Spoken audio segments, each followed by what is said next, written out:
A gente tem aí vários fatores práticos que mudam a nossa relação com o sono e que tem a ver com uma vida numa sociedade moderna com características estressantes, né? Sobretudo a insegurança. Para que a gente dorme? Tem alguma espécie que não dorme? Todas as espécies que têm um sistema nervoso dormem. Tem umas formas interessantes de dormir, tá? Então, por exemplo, o golfinho, ele dorme com metade do cérebro de cada vez. E alguns pássaros migratórios também. Agora, plantas, por exemplo, não dormem. E aí tá a questão, por que todos esses animais dormem? A explicação envolve pelo menos 3 fatores. Primeira coisa é o seguinte, durante o sono, o hipocampo, que é uma área importante para a consolidação do aprendizado, ele reapresenta para o nosso próprio cérebro as experiências do dia e faz um balanço disso. Ou seja, dormir tem um papel na vigília. Segunda coisa, existe um sistema que foi descoberto há não muito tempo, chamado glinfático. Esse sistema é ativado quando a gente está dormindo e ele drena do cérebro proteínas tóxicas que são acumuladas ao longo do dia pelo metabolismo. E a terceira coisa é que dormir coloca a gente numa situação de menor peso emocional. Então, consequentemente, a gente consegue fazer processamentos também emocionais. Isso vale também em outras espécies.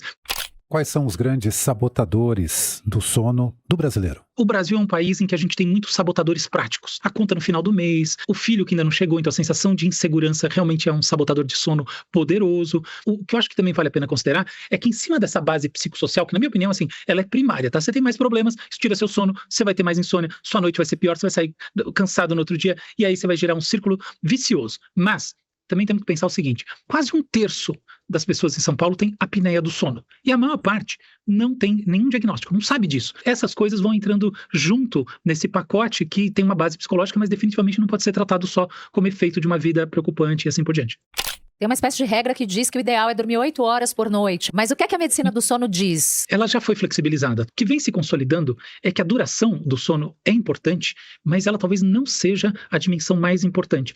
Tem um estudo que mostrou que a regularidade do horário em que se dorme prevê a mortalidade melhor do que o número de horas dormidas. E qual que é a diferença entre você ter um horário certinho e você ter um horário caótico? 30% de chance a menos de mortalidade. Isso aí é um efeito muito maior do que o efeito comparativo de você dormir 6 horas ou 8 horas.